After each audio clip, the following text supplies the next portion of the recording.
Welcome to The Startup. I'm Rebecca Jarvis. And we're delighted to be joined by chef, restaurateur, author Lidia Bastianich. It's so nice to have you with us. My pleasure, Rebecca.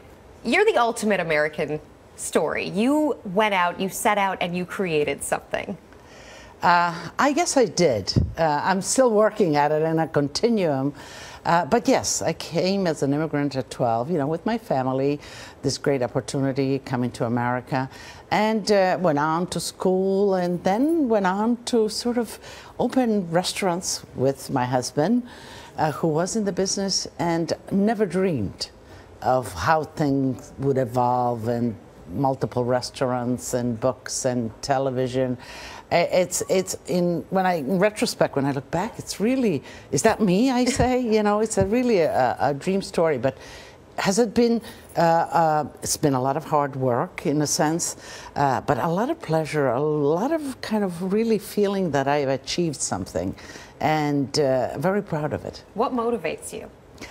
I think the opportunity that's there. What motivates me, Rebecca, is really that I get a lot from it. I get a lot back. When my restaurants are full and I walk and people love it and say, gee, Lidia, this is delicious, I just glow. When they say that they can cook from my books, say, Lidia, we have a Lidia night tonight. We're cooking home Lidia. That really sort of rewards me. The fact that across America, people are cooking my flavors, my recipes. They're bringing me in their kitchen. That's a great achievement, at least for me. It's an incredible achievement, and when you look at the spectrum of chefs, not everyone is successful, and restaurants close every day. Mm-hmm. What do you think today differentiates the best chefs and the celebrity chefs from the rest? Well, I think, out there's a very discriminating clientele.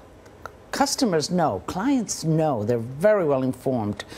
They're into food, they do their research, diligent research, and they come to a restaurant, they're prepared. They know what I'm talking about. They know what it's, and so, they know when it's the real thing.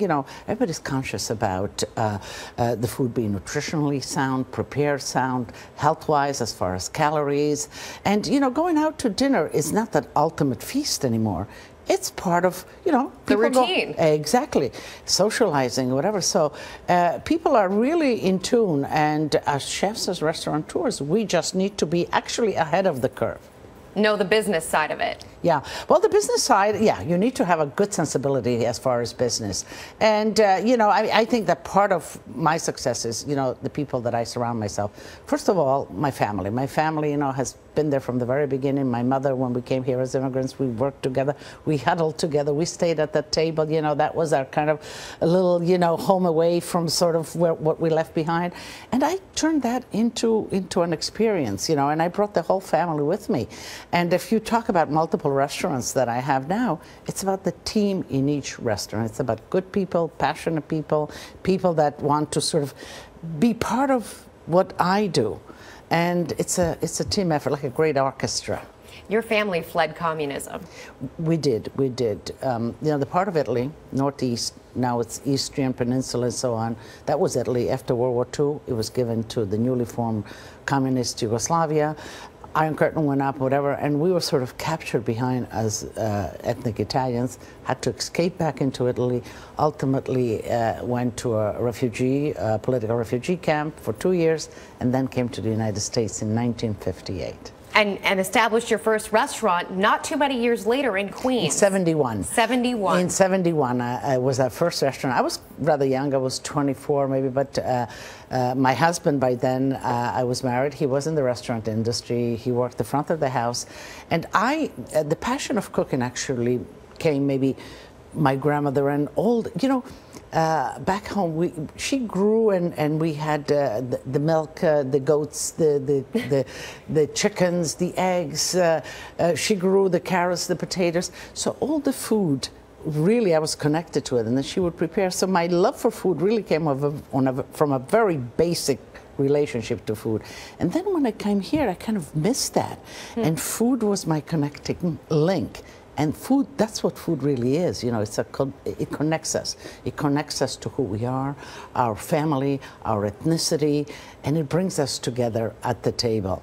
So, having that in the back, then coming to, as an immigrant, my mother worked. I helped my mother in the kitchen because she would work late, and it evolved into a profession, which I love. So, Lydia, if someone came to you and said, I want to be just like you. I do that. You know, they do. Sometimes, you know, I interview young people. They want to, you know, they want me to sort of talk to them and help them plan their life as chefs. And so I said, well, what is your ultimate goal? He says, I want to be like you. I said, oh, how about 30 years later and a lot of hard work? Yes. A lot of passion.